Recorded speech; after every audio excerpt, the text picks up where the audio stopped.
All right, welcome back, FastWilly fans. This is the Fast Track.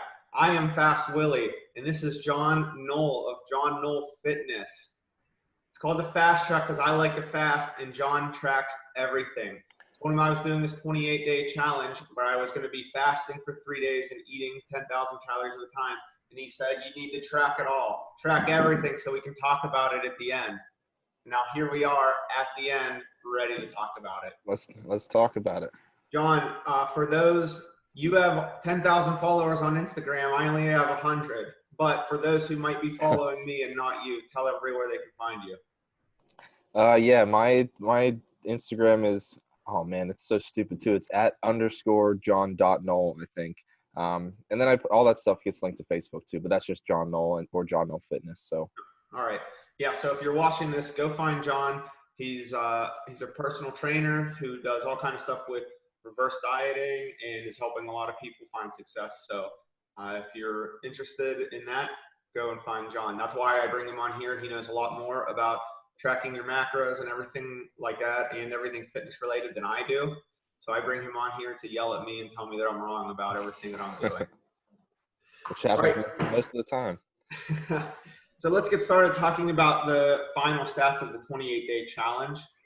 So as I just said, I was doing a 28-day challenge where I fasted for 3 days and then I ate 10,000 or more calories. And there were some other things I was trying to work out every day, lifting 2 of the days on my eating day and the day after, and then trying to get some kind of light cardio on the 3rd day and the 4th day of the cycle. We did a 14-day checkup, the halfway point checkup. If there's a video for that on my YouTube, if you want to go check that out. And pretty much the trend stayed the same afterward. I had one day where I had one cycle where my peak was higher and my valley was higher, but then it just kind of made up for it in the next one. And that's so important. And I think, John, this is something you would tell all of your clients. The trends are more important. Sometimes you're going to have a spike or you're going to have a dip. I saw on your Instagram today, you're trying to gain in weight right now, I believe. Yeah. You want to talk a little bit about that? Yeah, I mean, it's the same exact thing, and I'm pretty aware of what happens with my body in certain circumstances. So just like Will was saying, like what I'm doing right now is backwards as to what most people are trying to do. It's still I know when there's going to be a spike or there's going to be a dip based on like when I eat my food, based on if I work out that day or not. You know what I mean? And so if you get too hung up on those individual data points, on those day-to-day weigh-ins, like you'll drive yourself crazy. But like, I don't know if Will's going to throw up the graph across the screen or not, yeah, but like up right now. Yeah, like he said, it kind of looks like a cardio echogram or something where it's like going up and down. And some people might look at that and be like, what is going on? Whereas I'm like, as soon as I opened it up, Will could tell you when I looked at it, I'm like, yo, that is a freaking perfect looking graph. You know what I mean? Like it's up and down like crazy. But if you were to take you should probably actually do this before you throw it on there. If you take the actual average trend line, it's going to be literally just like a straight downward trend. You know what I mean? Which is, in my opinion, just looking at that, not numbers at all, like that's perfect. Mm-hmm. Yeah, and it's definitely interesting to get such a small sample size. I mean, we both agree that a 28-day sample size is pretty small, but there's no evidence here to say that the trend wouldn't keep going the way that it was. And we're going to talk about the numbers and averages. But yeah, so it's just when you're on a 4-day cycle like this, there's a little bit of panic maybe when you see the number go up all the way, but it's just trusting in the process of knowing that, like, hey, I'm going through a program right now. If you get that was probably 16 or 18 days in. If you get 20 days in, if you get that far in, you're really not that far in, I guess is what I want to say. So if you're that far in and like you see a number spike, relax and keep going with whatever system it is that you've put in place, or your healthcare provider or your trainer or your nutritionist has put in place. Don't get worried about one number. Keep up and then see maybe 2 or 3 cycles later of whatever you're doing. Now where's the trend? Are you doing it on a weekly basis and you had a bad week? Go 2 more weeks and then see where you're at before you start to panic. Yeah, in my experience too, with most of my clients who are new to like just monitoring anything, I would say on average it's about like 4-ish weeks. So like a month goes by when they're finally like, yo, like I saw the weight jump up on one day this week or whatever, and I knew it was fine. Like I knew it was because I didn't sleep well that night or something. And so probably the same, I mean, you've been doing this type of like cycling with fasting and eating for a while, so you're already used to it. But you could probably say that if somebody went through 3-4 cycles of those 4-day splits, whatever, by cycle 4 or 5, they're kind of like, okay, this is just what's happening. I mean, you get used to it. Yeah, exactly. All right, let's get into some of the numbers here then. As you can see, my final weight, let me pull this over here. My final weight on my last eating day, the morning of my last eating day, was 191.4, which was my lowest of the whole cycle. And then the next day afterward, I eat and I go back up about 10 pounds to 101.2. And I wanted to make sure I put that number in here. I could have just ended it right there and said, this is the end of the 28-day challenge. I'm at 191.4. And now you see that I lost 15 pounds in 28 days. And a lot of people will give you that number and say that that's what the number is. That's not what the number is. Really, we put the averages on here so that you know. My cycle 1 average was 200.7. My cycle 7 average was 197.25. But if you look from the weekly average, it's 202.29 to 196.49. So I went on the weekly average and came up with that I lost about 5.8 pounds. Right. I was going to say almost 6 across 28 days, 4 weeks, basically. You go with the weekly average, and that doesn't include the weeks leading into it. If you went with a week 0 average, it would be way higher than the 202.29. It would be probably 205, 206, and that was on all eating. So the week 1 is averaging in a lot of fasting days, but I'm still going to use that as my starting number, the 202.29. I'm trying to go as conservative with the numbers as possible. And I'll see if I can do some quick math here. So we'll just round up and say you lost 6 pounds, right? Yeah. So that's 1 point. What's that? Go ahead. Oh, I was gonna say I did some math for you. Oh, okay, yeah, 1.5 pounds per week, right? Yeah. On average. What did you figure out based on like your starting body weight? What percentage of your body weight did you lose per week then, based off 1.5? I did not do the percentage. Let me tell you what number I have is. So I had calories lost is 5.8 pounds worth of calories. That's 3,500 times 5.8 comes out to a total of 20,300 calories lost. Divide that by 28 days, comes out to 725 calories per day. In a deficit, is what you're saying, right? 725 deficit. Yeah.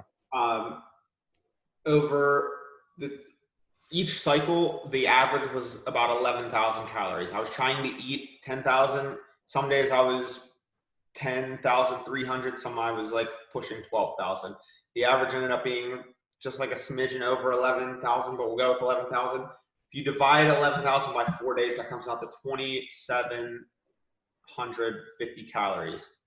So which is cool, just because of what I've known from you before. Like whenever you not when you first started like trying to really get into like losing weight and like tracking stuff, like did I not tell you like, hey, you should be eating around like 28 or maybe even 3,000 calories and you should probably lose, right? Yeah. But that didn't work, right? Like I don't know. Dude, I need to be eating 2,000, and right. Maybe that's what my problem was. I was eating way too much in a deficit, which is what you would tell all of your clients. You're way too right. So, but yeah, it's just cool. That's where the numbers averaged out. Right. And so like if you take the 725 deficit that I was in and you add it to the 2,750 that I was eating on average, that comes out to about 3,475 calories, which would say it should be my maintenance. Right. Yeah. Which again is, I mean, that might be a little bit higher than I would have initially set, but based on your activity level and based on when we first had this conversation, you were a little bit heavier. That's exactly what I would have told you before. You know what I mean? But yeah, it's cool to see that that's how the numbers shook out this time around, like a year, maybe even 2 years later. Yeah. And all right, so like full disclosure, you would have told me going into this 28 days ago, eat 2,750 calories and you might lose 1.5 pounds per week. Right. And so like we came into this saying, is fasting going to get you to lose weight faster than just eating in a caloric deficit of 725 calories? And I would say that the evidence here is leaning towards what you would say versus what I came in saying. Like, I think that the calories come off way faster. You know, the weight comes off way faster when you're eating the same amount of calories in a fast versus Right. Versus every day. versus just eating that. Now there are other things to be considered. One, short sample size. Two, the ease of being able to do it, whatever type of diet. 2,700 calories. Could I do that every day and feel satisfied and satiated? John might argue yes. Somebody else might argue no. I don't know. That's why I wanted to do this, so that we can see it. I'm continuing to do more challenges and tracking those calories. So we're just going to keep this up. I find this to be an easier way of eating. Yeah, that's what I was gonna say. I think the biggest test was gonna be like, is this an actual viable option? You know what I mean? Which seemingly in this short period that we've been looking at, it seems like yeah, it is. But I mean, in the other videos that I'm sure people have seen, it's like it wasn't easy for you to hit that much food. You know what I mean? Oh, So like, well, for sure. I lost a lot more weight a lot faster than this earlier in the spring, and I wasn't eating anywhere near 10,000 calories. I thought that I right, was, and like maybe some of the days I was, because I was eating like that. Some days I was just like sitting like, you know, on a chair in my living room, like, oh, I'm eating whatever I want, you know, I'm still losing all this weight, you know, but and just like eating all the Heath bars and everything because it didn't matter. But so maybe I was hitting 10,000 calories some days. I would think that I was probably hitting closer to 8,500 to 9,500, whereas this time I was hitting 11,000, which would make sense again, like if I'm losing an extra 1,500 calories. But this right, takes me back to like one of my major points on fasting, which is I believe in a feast and famine way of eating for humans. Like I think that's healthy for us. Whereas like a lot of people, a lot of health industry experts are saying like, oh, you need to eat intuitively, or you need to eat like this or like that. I think that we come from a biological standpoint of when we we had food scarcity, not a food surplus. And right now we have a food surplus, and we eat past the amount of calories that we should be eating on a daily basis. And I think that you should be doing that when the calories are there. And you just need to limit for yourself when the food is there. That's kind of a tangent, not necessarily to do with this challenge, but yeah. And again, it's not even that far off from what I believe either. You know what I mean? I think the root of what we're getting at is the same. You know what I mean? Most of what you're saying is because of the way that we eat now, because there's such a surplus and we're always eating, that our hormones are getting so jacked up because we shouldn't be spiking our insulin as often as we are. And like, that's like down, like throwing everything off balance. Right. And I think that that's true. That's still the root cause of even when you are eating on a daily basis, those things aren't regulated. So we're trying to get to the same endpoint here, but yeah. All right. I'm going to move on to the body measurements here. And there's not too much to talk about here. There was somewhat of a downward trend on all of these, which makes sense. I mean, I lost whatever. I lost 6 pounds. I was about 200. So it's about 3% of my body weight. I don't know what percent of body fat that would be. It would be higher percent body fat, but 3% of my body weight. And, you know, I went at some point, my chest was 40, and then at the end it was 38. My waist was 36 or 37 to start. At the end it was like 35, 34, and that's like completely empty. The last numbers on there are like my body's completely depleted. So really, like I eat and they might come back up just a tiny bit the next day. Again, I'm going to continue to monitor these probably weekly rather than daily. Like you said, that everything just fluctuates so much. I would encourage anybody, don't take your measurements daily. yeah. But you can see somewhat of a downward trend here. Not as much as the weight, but that's because the numbers aren't as big here, so you're not going to see as much of a drop. Yeah, you would need a much longer duration to get like a really accurate view here. But even still, Mm-hmm. like highest to lowest for Mm-hmm. 3 inches lost in on your waist, that's noticeable. You know what I mean? Like, so clearly there was differences there. So that's cool to see. That's why I do those for the most part. Mm-hmm. Yeah, I mean, it looks good to look at it. I'll probably keep it up. The thighs are like a hard thing to measure. You have to get like the same spot in your thigh every time, and I don't measure a lot, so I don't really know. I have like a tan line on my thigh, and I've just been pretty much like trying to use that as a guide for where I should. But let me talk about just like how I was feeling during the fast. I think that's important.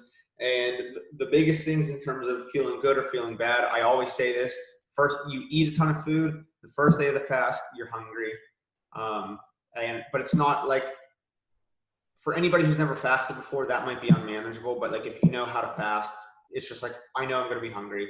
Second day of the fast is the easiest day because your hungry day is behind you, but the day that you're anticipating food is still one day in front of you. So you know no food's coming, and it's just like almost like a Zen state. It's just like, I feel good.